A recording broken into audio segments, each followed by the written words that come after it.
I wanted to ask you this, Shay. It's Thanksgiving week, Mm-hmm. and I wanted to ask you what's the maddest your mom has ever been at you? Because the maddest my mom has ever been at me is related to Thanksgiving, and it made me think of it, and it made me wonder what the maddest your mom has ever been at you. uh, the very first thing that comes to my mind, the very first instance was in ninth grade. I was in ninth grade. I have three younger sisters, right? We were all going to this in the same school district. I was in high school. They were in middle school, and we got our report cards, and I failed almost all of the classes, with the exception of like gym and art. Gym and art, I was fucking straight A student, but all the rest just failing. Just school was not for me, right? And so I got the report card, and I knew I was going to get in trouble, so I just didn't give it to my mom. This was before, like with my kids now, when they get a grade, I get an alert every single Right. time a grade goes into Yep. the grade book. This program, bing, your son got an 84 on this, bing, your son got a 91 on this, bing, whatever. That wasn't the case back then. So I get the report card. I see that I'm failing everything, with the exception of gym and art. And I'm like, oh, I'm just not going to give it to her. And I just keep it in my backpack. And I go home. I don't say nothing. A day passes, 2 days, 3 days. She's like, hey, where's your report card? It's like report card time. And I was like, I don't know what's going on at school. They haven't given it to us yet. Like, as soon as I get it, I'll give it to you. I did really well. Like, I'm excited for you to see it. And she's like, oh, okay, cool. And I just kept on stalling. And I don't know what it was that triggered it. She must have had a bad day at work or something. But it's like 2 weeks in. And she had asked me a few times for it, and I kept saying, I don't know where it is. I don't know where it is. I'm sitting in my room. I'm on the 2 phone. weeks is a good stall. It's a good stall, Solid right? Stall. I'm on the phone Yeah. with this girl, and my mom busts the door open. Boom! Where's your report card? And I was like, oh shit! I was like, Ma, I don't. They haven't given it to us yet. Like, I don't know what's going on. And she's like, your sister's got the report card 2 weeks ago. You don't have your report card. Where is it? I was like, Ma, I don't know why they didn't. Nobody's gotten it. And she's like, I'm calling that school tomorrow, and if they tell me that you got your report card right, and I was like, oh, you know what? I just remembered it's in my backpack right here. Look, and like I pulled it out, and she was ready for the lie. Like I didn't even notice that she already had a belt in her hand, and she just come running into the room, got a hold of me, and then was like, you know how if you're holding like a toddler's arm, you can like hold it up in there. Like she did this to me. She's shorter than me. She grabbed me by my arm, like under my, between my elbow and my shoulder, held me up in the air, and was just hitting me with the belt and screaming at me about being a liar and not. What this is happening while the girl is still on the phone. Like I just dropped the phone and she's listening to me get my ass whooped. She like my mom finishes, she leaves, and then I get on the phone and I was like, like I just never talked to her again. I didn't know. But that's the first one I think of. She was so mad. Here's what happened. Here's the maddest my mom's ever been. Yes, give it to me. About 8th grade. Yes, feed it Thanksgiving, to me. 8th grade. I had the flu for a couple of weeks, right? Going into Thanksgiving. So I'm coming out of it now. I feel better. But I also have that like post flu clarity where I'm like, you know what? I saw the light. I saw the pearly gates. I heard my ancestors calling to me through the flu. And you kind of have that like, I don't care anymore. I don't care about it. So my mom is she's an okay cook, but she's talks a big game. And this year she's talking so much about how she figured out this stuffing recipe and how she's cooking it in the turkey this year with the stuffing, and it's all homemade and it's incredible. People are gonna be blown away by this stuffing. We got everybody there. We got my younger aunt. My mom has 10 siblings. So there's like a huge range between them. And then my Tita Rosette, or her youngest sister, is like 15 years younger. And they have a really kind of like a relationship where, you know, my mom kind of tries to like mom her, and my aunt also tries to mom her back. So they have this like slightly antagonistic relationship, and she's there with her husband. And it's like, you know, my little brother is there. We've got my stepdad is there, like and we've got like some other people there. It's a good Thanksgiving. Bird comes out. We're tucking into it, right? At some point during the meal, early part of the meal, we're eating the stuffing. It tastes great. I go to the garbage can to like throw out a napkin or something, and I see down there under stuff, this little red corner of a box. No. And I push it aside. Stovetop stuffing box. And below that, like stuffing. Like yeah. the stuffing in the bird was for show, folks. So I come out, I go, oh no. I come to the table, I got the stuffing box. I'm like, you took the box out of the trash? Mom, how long did it take to do the stuffing? Yeah, I took it out of the trash. Mom, how long did it take to do the stuffing? And she's like, a couple hours. I had to like get the bread. You have to let it get stale. You have to like crumble it up. You have to do all this stuff. I was like, wow. And you did that all yourself? She's like, yes. That's amazing. From everything, yes. And I pull the box out. I go, so what's this? The table. She goes ballistic. Why did you do that? She goes ballistic for like, I just like, I was fearless in that moment. I had been through the flu and I just felt like, you know what? Like I'm a grown up now and the flu. And I'm calling out hypocrisy when I see it. And I put it on the table. She goes crazy for like 5-10 minutes. And then this is a thing that my mom does. She just immediately flips it to, yes, so what? I lied about it. So what? It tastes good, doesn't it? Are you buying any of this food? You didn't buy anything. You didn't cook anything. You didn't do anything. It tastes great, right? And that's the maddest my mom has ever been at me. You deserved it. I think you deserved it. Shout out your mom. She should have whooped you. She should have called my mom. And my mom would have put you through the fucking No, she whooped table. Me afterwards. Oh, thank goodness. She waited till the moment. Thank goodness. She whooped me. I'm glad I wasn't the only one getting whooped by their mother. That's great. That's great to hear. I feel better. I feel better now. Should we start the show? Let's start it. From Wondery, I'm Shea Serrano. I'm Jason Concepcion. And this is 6 Trophies.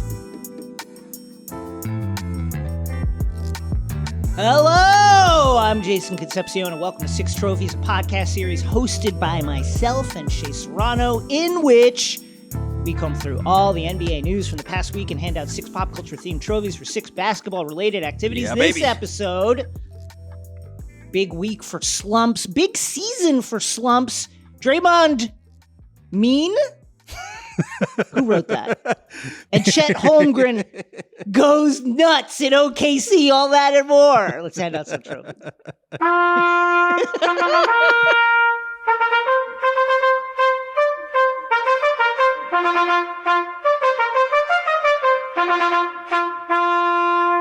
Beautiful. We do 2 sets of trophies, the big trophies and the little trophies. The big trophies are up first.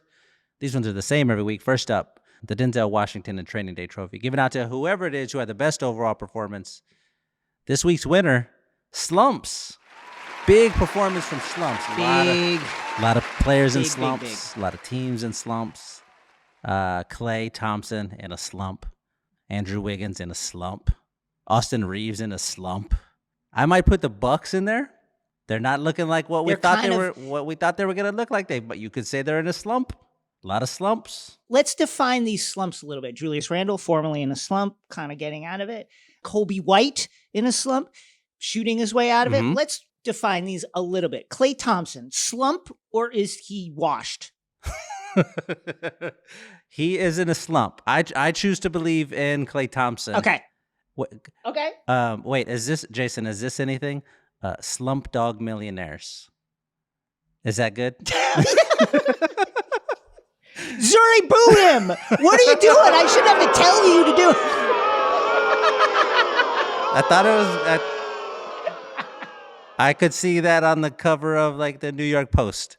Slump Dog Millionaires, and it's the good. Warriors all together. Okay, sorry, go ahead. Like looking sad. Steph is averaging like 38. Everybody else like being terrible. Austin Reeves. Here is the excuse for Austin Reeves' current slump. Okay. Although they've moved him to the bench, he's playing better. As I'm sure Zuri is screaming into his muted mic right now. So Austin Reeves played, of course, under the disastrous FIBA World Cup U.S. team. Disastrous. Terrible team. And the kind of the excuse right now is that Austin doesn't have the legs because he was out there losing to Canada and Germany. and trying his best. But he's playing better. But I think I don't know how much you subscribe to. He played too much in the summer, and that's why Austin is not playing well. I don't subscribe to that. But name already in trade talks. I feel very like curmudgeonly old man. Michael Jordan had the love of the game clause in his contract. He wanted to play in the offseason. You're telling me Austin Reeves can't play in the summer? No, sir.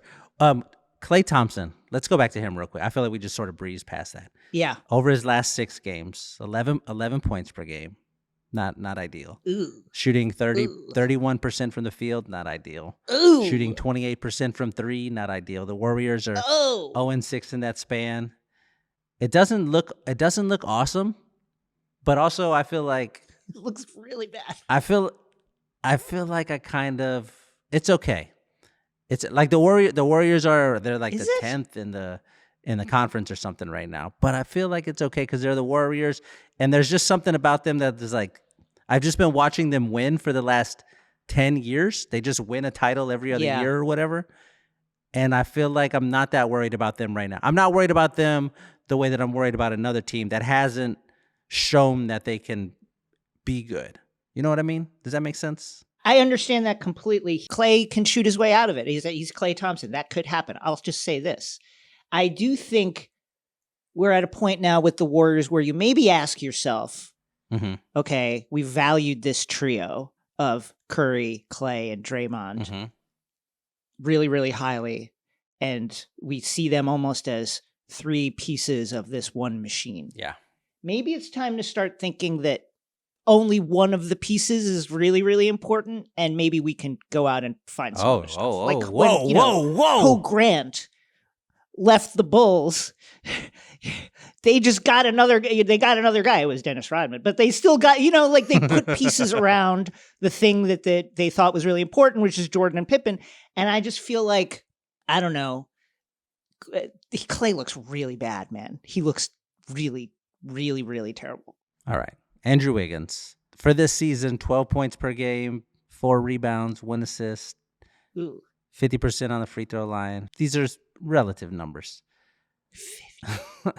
Again, I'm not super worried. It's going to be okay. It's going to be okay. Don't panic. Don't panic. Here is my Andrew Wiggins slight pushback on you. He's an interesting player because I think you look at Andrew Wiggins' stats from years in Minnesota and you're like, oh, pretty good. Like 21 points a game, like 18 points a game, 17 points a game, 23.6. But was also like a weirdly inactive player who did the scoring, but all the other stuff they thought he would do when he came to the league, the defense and the kind of slashing, it never really materialized. All of which is to say he's kind of been a disappointing player, I think, many would agree, right? For most of his career until he was an integral piece that helped the Warriors to a championship very, very recently. All of which is to say, hasn't Andrew Wiggins been kind of a bad player for much, much longer than he's been good? And isn't there a way to think about this slump as like a return to form for Andrew Wiggins? Yeah. Isn't that much more concerning than Klay, who's like been really, really good his whole career and an important piece of a championship team, and then all of a sudden has fallen off, rather than a guy who's like been kind of like, is this guy good? And then he has one good season. You're like, wow. And then you're like, wait a second, is this guy good? Wait, so you agree with me then? We don't have to worry about Andrew Wiggins. No, I just think I'm a little bit more worried about Wiggins in a way where Klay I can chalk it up to old.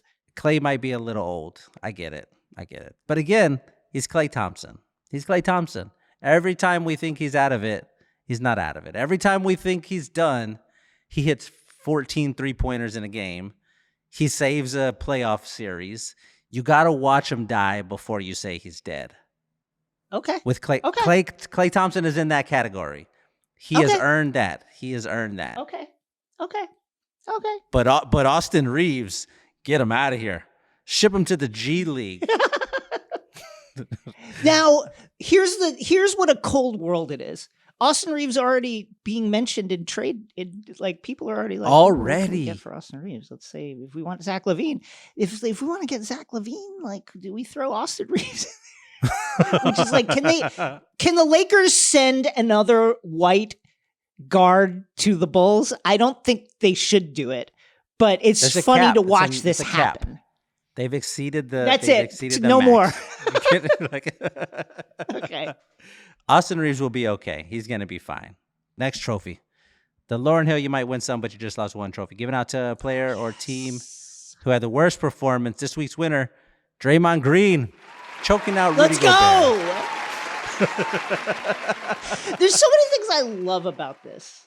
When this happened, you kept sending me stuff. Initially, it happened, and I was like, all right. I don't like watching Rudy Gobert play basketball, so this was like a funny thing to me. Clearly, obviously, don't assault another person. Clearly, obviously, don't do that. Don't do that. But I get it. Stuff happens. But I get it. Yeah. It wasn't like Draymond hit him in the face or anything. Whatever. But as it was going on, I was like, oh, this is funny. This is funny that this happened to Rudy Gobert, who's 10 feet tall, and just Draymond Green had him in a George St. Pierre rear naked choke. It was that. It was real funny. It was real funny. It was like he locked up. He came with the off arm and locked the fist in, and then was leaning forward to really get that drop. Gobert's like chin pointed down. He like dropped it down. That was happening, and I was like, this is funny. But then the more stuff that you were sending about it, the more I was like, hold on, do I like Rudy Gobert now? Because he just was responding to it in a funny way. He had called out Draymond for trying to get kicked out of games whenever Steph wasn't playing. It was by the end of it, it was like, all right, Draymond, you lost this particular battle. You might have had Rudy Gobert in a chokehold, but you lost. You lost this one. You might win some, Dre, but you just lost one. Couple quick thoughts about what I just am tickled by in this sequence. All right. One, yes. I watched this with like microscopic detail several times from everything. The way that Dre comes up to Gobert before he drops the headlock on him, there is he looks so mad. He went straight to him. He'd been waiting. He'd been waiting. You could see it. He's like, you could hear that voice in his head that went, "This is it. You can do it now. This is my do chance. It now, like right now. Now or never. Never get another chance. Now to or never, do Draymond. Do it." And he just like drops it on. It's so bad. And then there's the absolute confusion on Gobert's face. It's like, wait a second, what is happening? Like, what's happening? That's my favorite part of the whole thing. Is him in a headlock being like, what's going on? What is happening right now? And then finally, listen, Bob Fitzgerald, who calls games for the Warriors, is a homer. And there are homers in the booth throughout the league. But Bob Fitzgerald takes it to a level where if I ever decide that I need to commit a murder, I need to do this, and I need to commit a crime, a violent crime, and I need to take someone's life and I need to get away with it. Here's what I'm going to do. I will wear a Warriors jersey and make sure Bob Fitzgerald is the only witness to me killing this person. And Bob Fitzgerald will be like, well, Jason has an incredible reputation, and like that he's never. Everybody loves him. The respect that he has around the league is amazing, and I don't know what happened here. The clip only starts right when he's chopping the guy's head off, but we don't know what happened before that. And I'm sure he's just protecting this guy. So we play a snippet of Bob Fitzgerald calling the Draymond headlock on Rudy Gobert. We'll stay 0-0 the first 2 minutes. And then look at Klay Thompson and McDaniels. What is going on with that? Wow. You've got a full-on fracas going on. Draymond came in to defend Klay. This got out of hand very quickly. Klay Thompson's never been involved in anything like that. What was While James he's McDaniels saying doing? this, Draymond has the Rudy reason Gobert Draymond went. Pause it right there. He's like, now Klay has never been involved in any kind of. As this is happening, Rudy Gobert is being dragged to the ground, and Bob is not mentioning that at all. It is not being I don't see it. About I'm not looking in that direction. At all. That's happening to the left. I'm looking to the right. then goes on to say, well, Rudy Gobert had Clay in a headlock, and the refs are not discussing that. That wasn't being discussed because it never happened. They go to the other, where it kind of looks, I guess, from like the angle where you see Rudy's back, that like maybe shoulder area. Yeah, and like under the arm. But when they go to the other angle, you can see that's clearly not the case. And you'd think that Bob would then correct the record after multiple times saying, well, Rudy Gobert had Clay in it. Never speaks on it again. Never, ever speaks on it again. And I'll just say one more thing, because one of the OKC versus Warriors this weekend was a great, great game. We're going to mention it later. But it goes to overtime because Chet Holmgren hits an amazing shot, and the Warriors didn't foul. Hits a three, no foul. Bob Fitzgerald then, for the entire overtime, is harping on the non-foul as if he had gone down to the sideline and said, Steve Kerr, we got a foul right here. And Steve was like, okay, Bob, you got it. And then they didn't. And they didn't listen to Bob. And it was like he just couldn't stop. And I'm just, Bob, enough. That's it. Bob, you got to calm down, man. You don't play for the team. It's okay. Just calm down. I love how much you do not like Bob Fitzgerald. A couple of little number things before we move on. So Rudy Gobert, this is a Rudy Gobert. Every time Steph doesn't play, he, meaning Draymond, doesn't want to play without his guy Steph, so he does anything he can to get ejected. That's what Rudy Gobert said. Since 2019, Draymond Green has been ejected a total of 11 times while playing for the Golden State Warriors. In 7 of those occasions, Steph Curry wasn't able to play in the game. He's got a point. He's got a point. Gobert was right. He was right. Gobert is the first guy in the history of the world to get put in a headlock and win. I do have one critique of Gobert, which is that I thought if he was a real competitor, if he was a real fierce competitor who really cared about winning, you go limp. Oh, you shut it down. Lay on the court and pretend. And you shut it down and you go, and you pretend you're out. And I think you can get Draymond suspended the season. For like 30 games. If you go to bed, if you get knocked unconscious, Draymond is done for the season. Easy. Here's a rule of thumb. Anytime a millionaire puts you in a headlock, go down. Only good things will happen from that. This is to everybody out there. You don't need to even play in the NBA. If a person puts you in a headlock and that person has 6-7 figures in their bank account, go down. You are asleep. Go to the hospital. Do you remember when Dennis Rodman kicked that photographer?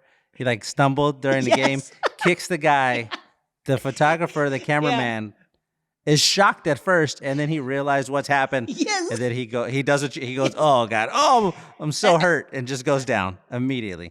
As well he should. Brilliant play on his part. Next trophy. The Dominic Toretto I Live My Life a Quarter Mile at a Time trophy, given out to a person or a team who made a decision with no regard for future consequence. This week's winner, Mark Daignault, for calling a 3 for Chet to tie the game. You're down 3 with less than 2 seconds left. I love it. Let's go to Chet. Go to the big guy. Go to the big guy and get a bucket. It was beautiful, man. And watch that clip because, first of all, there's several really good angles of it, but there's a wonderful moment where Chet hits the shot. He's like pounding his chest and yelling, and you can see Shea Gilgeous-Alexander in the background, SGA, and his jaws dropped oh my God, I've never seen a guy go this hard before. He's just like, whoa. And it's like such a wonderful moment. Is this anything? Marky Mark and the Thunky Bunch? Is that a thing? Wait. What is thunk? Is thunk supposed to be thunder? It's like thunder.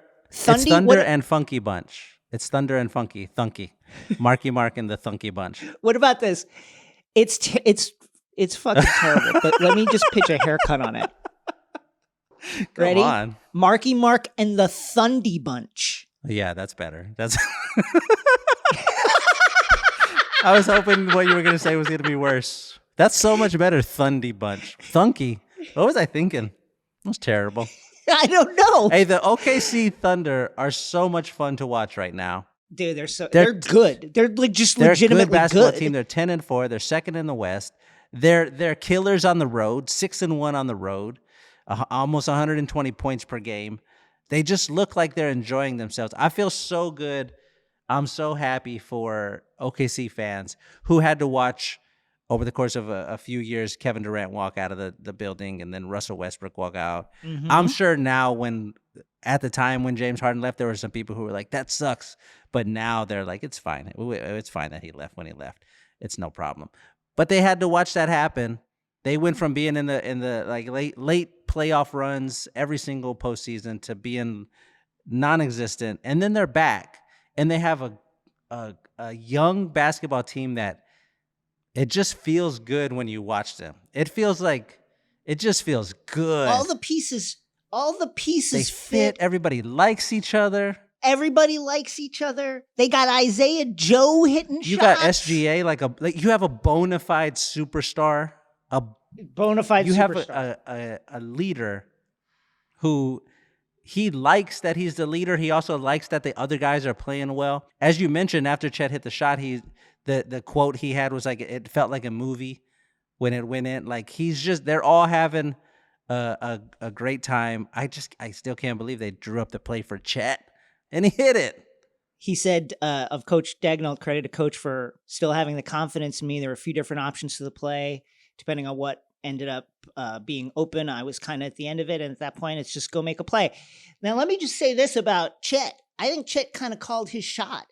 Draft night for Chet Holmgren a couple years back, he basically said, like, I can be a deadly shooter in the NBA. You know, I feel like I'm already a high-level shooter from all parts of the floor, but at the end of the day, I feel like I have to take it up a whole nother notch and take it to another level. Are you talking about like 40%? Is it like, because you can, there's goals within shooting. Like I want to, knock down. I think I could be a 50, 40, 90 player. Okay, that's what. There we go. That's what I want to hear. Guess what Chet's percentages now are? 56 from the field, 46 from three, 90 from the free throw line. He's doing it. Chet's doing it. Oh man, it's just a good basketball story. It's a fun good team. basketball story. They're You're fun. excited to turn the game on. You know some crazy is going to happen when they're playing. I feel good for Chet. He has a foot injury, misses a whole season. Now he's out there doing what he's dreamt of doing for his entire life. Great on him. Great on Marky Mark and the Thundy bunch. Shout out to SGA for being a top-level guy, a top-level A-lister. Top-level guy. And still being okay. Does being it all. cool with the play being called for Chet. I couldn't do it. You would flip out if We they would called have been it. in the huddle. Mark would have drawn up that play.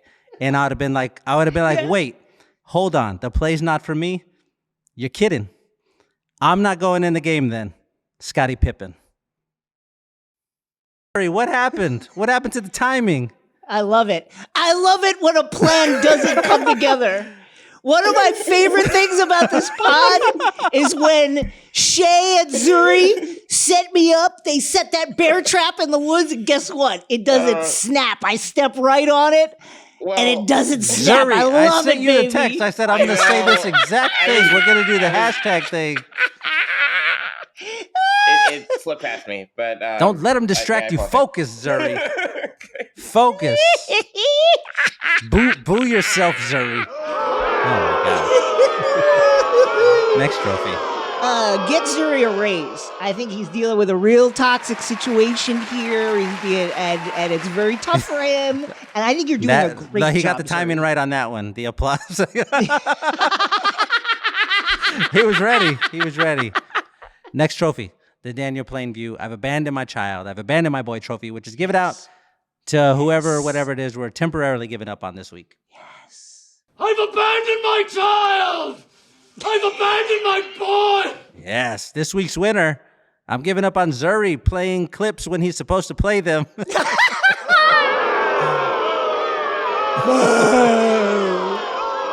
This week's other winner, Mark Jackson. He's doing the giving up on. We're not giving up on Mark Jackson. Mark Jackson is giving up on a broadcasting job with the Knicks because they wouldn't let him on the team charter plane. He's got a fly commercial. And he said, no, I don't want it. You can keep it. You can keep it. Value yourself. Always value I yourself love this. highly.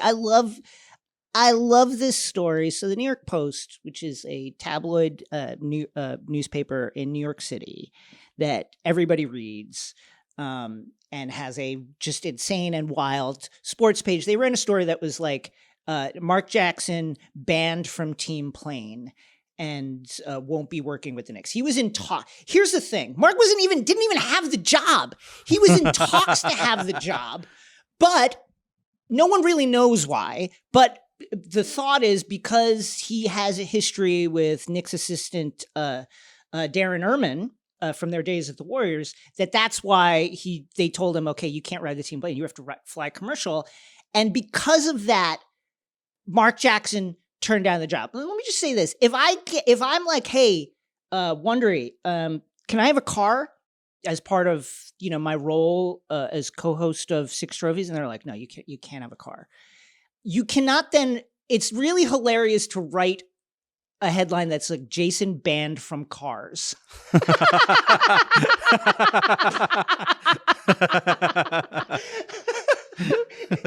like kind of not what happened. Like he's in negotiations for like perks for his job, and they were like, no. And then they turned it into banned from the flight. That being said, it's just funny to then turn down the job. Yeah.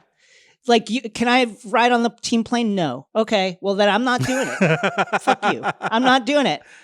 What, I gotta fly first class or business class commercial? No, I'm not doing this. I'm not taking your money. Thank you very much. Goodbye.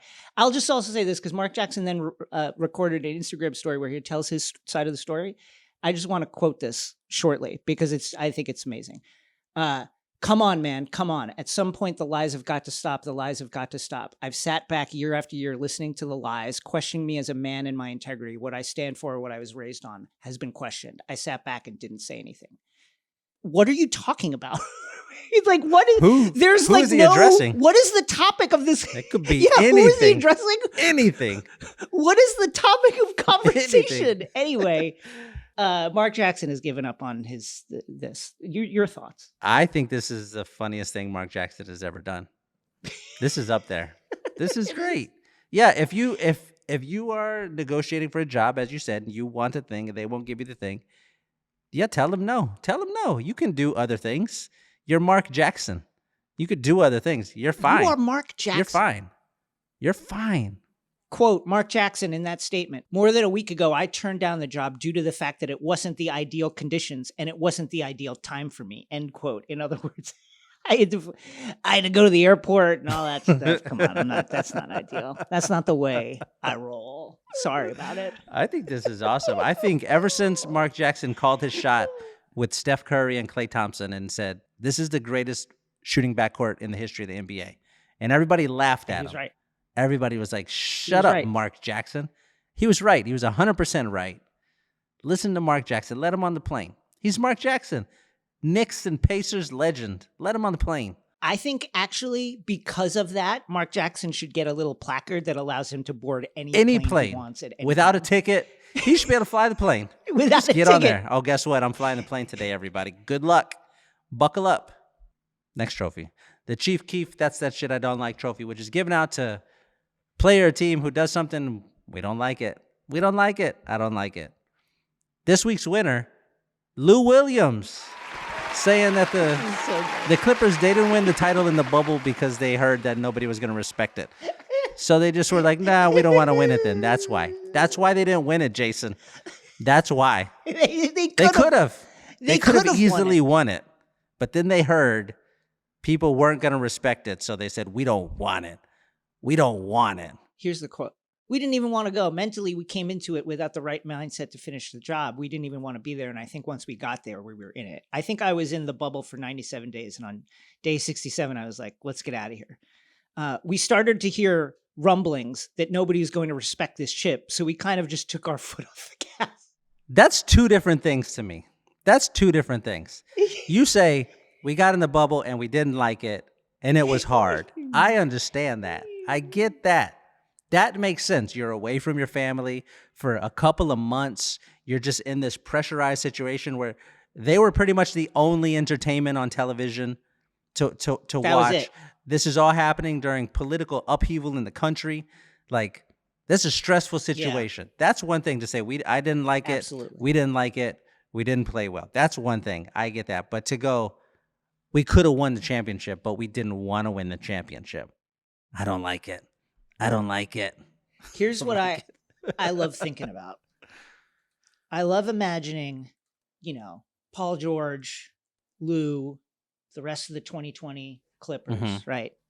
We're up 3-1 against the Nuggets, okay? But I've been hearing that maybe this chip is not going to be thought of as cool. So team meeting. They all get in a team meeting and they say, what do we do now, man? This chip is not the champion. The rings, people are going to laugh at the rings. They're not going to respect the trophy. The banner's going to go up. People are going to point at it and go, no. What do you think we should do? And then someone raises their hand, maybe Zubac, and he goes, let's just get swept from here on out. Let's just lose this series. Because I think that's the better. That's cooler. I think that's the better way to go. I think that's cooler, is to just go, you know what? You can keep your fraud championship. We're going to go out like men with our heads held high in 7 after being up 3-1 in the series.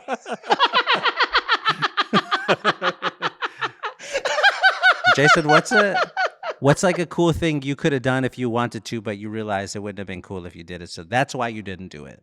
Oh, win 8 gold medals at the China Olympics? Yeah, me too. 100 meters. I was gonna beat Usain Bolt in his last hurrah. Yeah. And then I was like, oh, why would I do this? Or why would I want to? I don't want to do this. This is not cool. People are not going to respect that I did this. That's the only reason I wasn't one of the contestants in the Olympics that year. I remember how hard you were training, and then all of a sudden you realized that just the management, the marketing push that Usain Bolt had behind him, you weren't going to get that. And you just decided, you know what, this isn't for me. I respect myself too much. I respected myself too much to go win the Olympic gold medal, so I just didn't do it. I didn't do it. I could have done it, and I didn't do it because I didn't want to do it. The other one was write Star Wars. I was writing Star Wars, which I guess has gone on to be kind of moderately successful movie and film franchise. And I was getting there and I was like, this is just a ripoff of Kurosawa, the Western elements, the samurai elements, right? People are going to realize that this is derivative. It's not cool. Like R2-D2 and C-3PO are just straight from the Hidden Fortress. I'm not doing this. No, I don't do it. Don't do it. George, I'm not doing it. You're going to have to write this shit yourself. Sorry. Next trophy, Step Brothers Catalina Wine Mixer Trophy. Given out to the thing we're most excited about for the upcoming week. This week's winner, the impending Bulls implosion. It's going to happen. That whole team. It's bad, folks. Here's the thing that stood out to me. So the Bulls they had a little blip of some good play in recent years, but they've not that long ago, they were winning 22 games, 23 games, 22 games. The picks from those seasons, number 7, Kobe White, heating up recently and had a nice dunk on Banchero, but he's shooting 38%. Is probably a 6th-man scorer off the bench, but is the starting point guard for this team. Number 4, Patrick Williams. Took him over Tyrese Maxey. Took him over Tyrese Halliburton. Took him over Devin Vassell. The Knicks did that too. I get it. I know you're saying that right now in your head, whoever's listening to this, but that's fine. But and Patrick Williams not starting for this team. Number 4 in that draft. Number 18, Dellen Terry. Just not playing. Not out there. Not out there playing. And then you have this collection of scorers, DeRozan and Levine, and you've got one of the worst offenses in the NBA. Folks, this is not good. Where is Zach LaVine going to end up? Because he's out of there. He's gone, right? He's got to be gone. I mean, he is, here's a big tell that Zach LaVine is gone. He has handed the Bulls a list of teams that he would like to go to.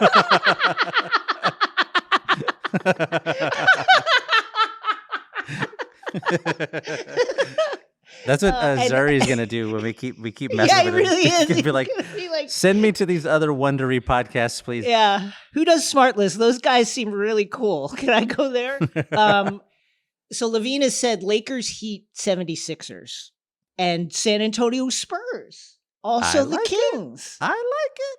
Would you take Zach LaVine on the San Antonio Spurs? I would love to have Zach LaVine on the San Antonio Spurs. I really like Zach. I like the way he plays. I like the way that he moves.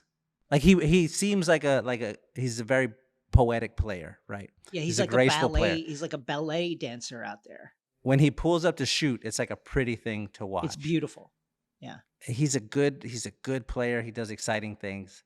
I would like to have him on San Antonio. Yeah, coming over here. I think a lot of people would like to have him. He's not gonna come here and like bring the Spurs a championship, but we would be considerably better if we had Zach LaVine.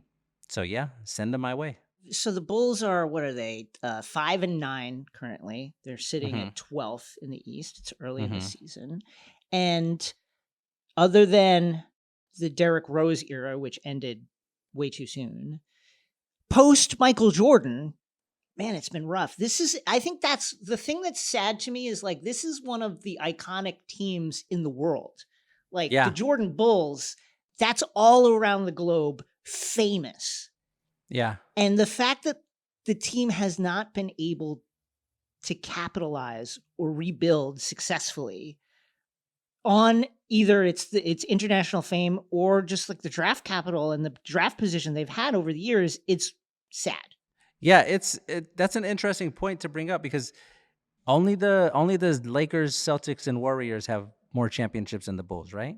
Like as franchises. The Celtics, after they won their championship, they've had periods where they went down really, really low and they weren't very good. And then they came back and then they come back up. And then they're not good and then they come back up. Same with the Lakers.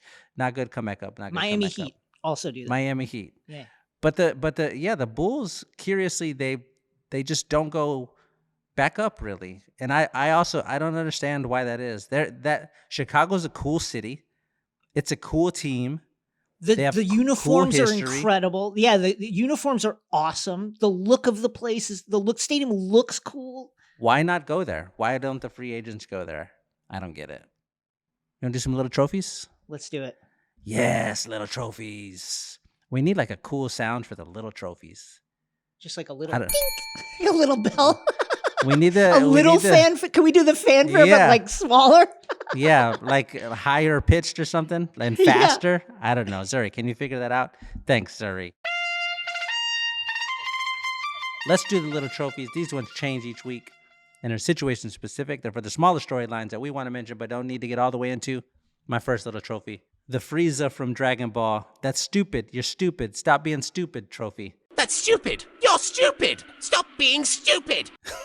To the NBA for making LaMelo cover up one of his tattoos because of whatever dumb rule about it being a product logo, or it's a tattoo behind his ear that stands for his initials or family member. Leave him alone. Stop being stupid. You're being stupid. Don't be stupid. Also, you couldn't even see it. Like, this is like a Streisand effect thing where no one was thinking about this logo until you brought it up. I didn't even know it was I have been watching LaMelo play basketball all season. As noted on this podcast, I enjoy watching him play. Never noticed the LF tattoo until they said, can't have that. This is when Jordan wanted to wear the shoes. They wouldn't let him wear the shoes, and then the shoes became wild, crazy popular afterward. LaMelo Ball's ears, wild, crazy popular now. So popular. I never would have noticed. My first little trophy is the Michael Scott, how do you tell someone that you care about deeply? I told you so trophy. How do you tell somebody that you care about deeply? I told you so. To Donovan Mitchell. Let me explain. Donovan Mitchell, back in 2018, was up for Rookie of the Year. Ben Simmons won.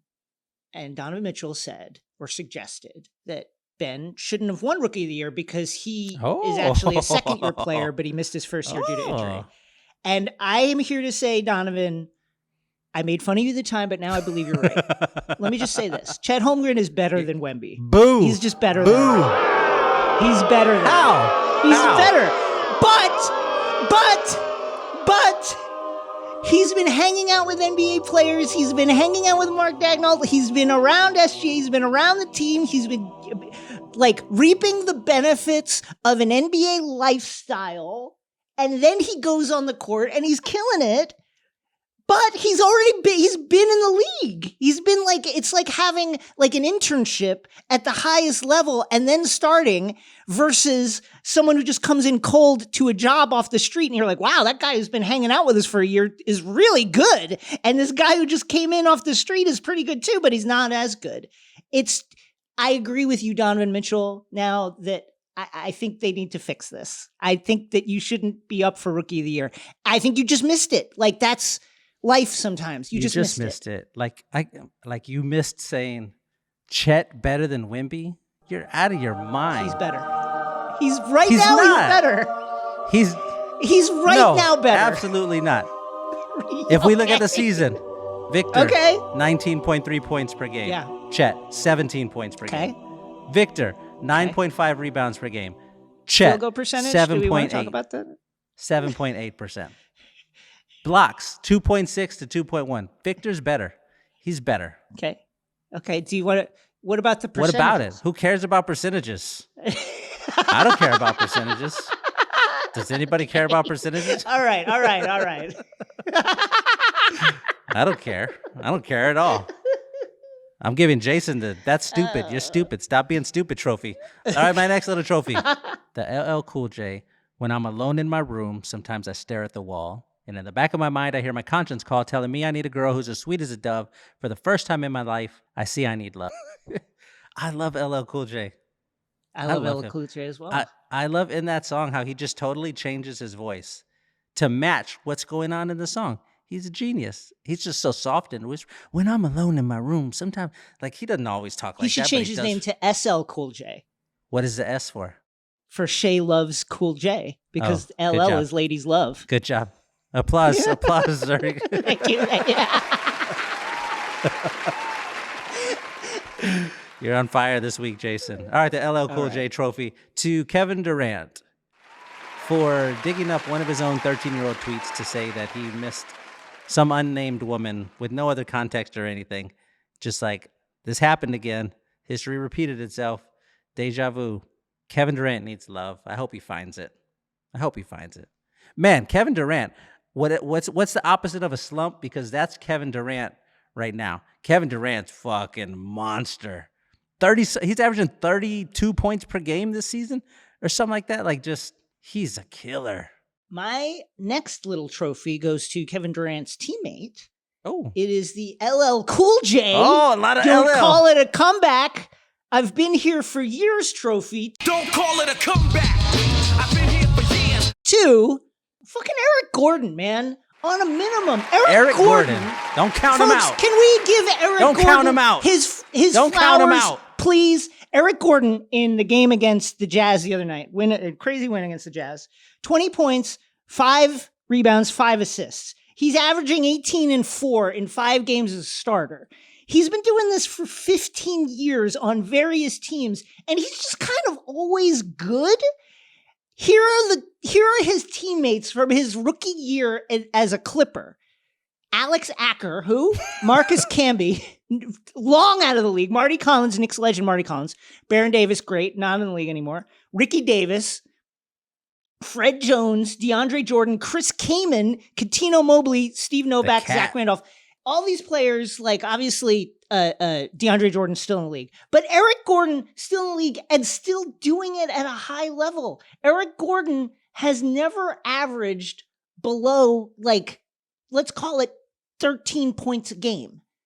In his career, he's just keeps scoring and keeps playing well for whatever team pays his salary. Shouts to Eric Gordon, still doing it after 15 years. Don't underestimate Still in the league. I watched him a lot of years when I was living in Houston. Watched him play basketball. He's a great basketball player. My last little trophy, the Steve Buscemi and Desperado, and in walks the biggest Mexican I have ever seen trophy. And in walks the biggest Mexican I have ever seen. To Jaime Jaquez, who's just playing great basketball, and I love it. I love it. I love him. I love his basketball game. I love that I get to give a Desperado trophy. I love that if anybody else gave him this trophy, it would be like, why are you doing that? But I get to, because he's my boy, because he's in the gang. We're in the gang together, me and Jaquez. It's awesome. It rules. I love him. My final little trophy is the Blade Runner Enhanced Trophy. Enhanced 5719. Track 45 left. Stop. To the fan videographers, fan cinematographers, and fan video editors out there, because they're having a moment.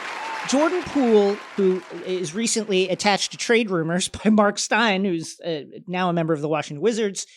Video of Jordan Poole during a timeout emerged this week where some fan took the video, zoomed in on Jordan Poole during the timeout, and pointed out all the ways that Jordan Poole, one, wasn't paying attention, two, how his teammates were trying to get him to pay attention, and then three, finally, how after everybody was going back in for the play, Jordan Poole is like trying to peek back at the whiteboard to try to figure out what the play was because he wasn't paying attention the whole time.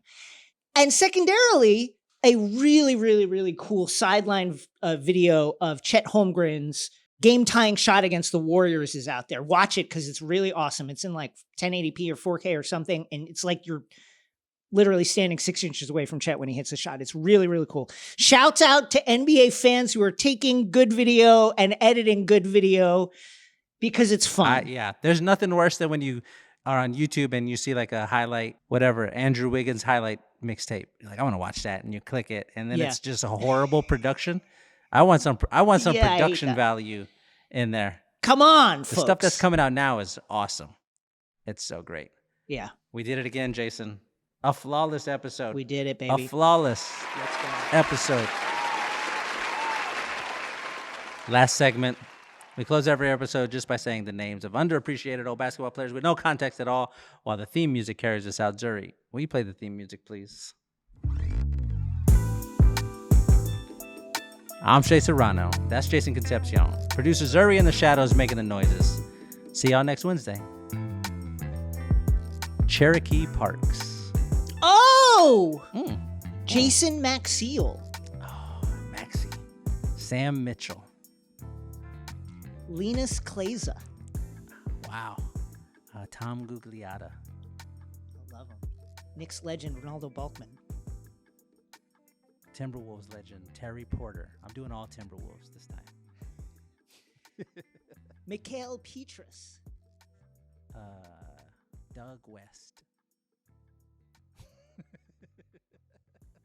Anderson Varejao.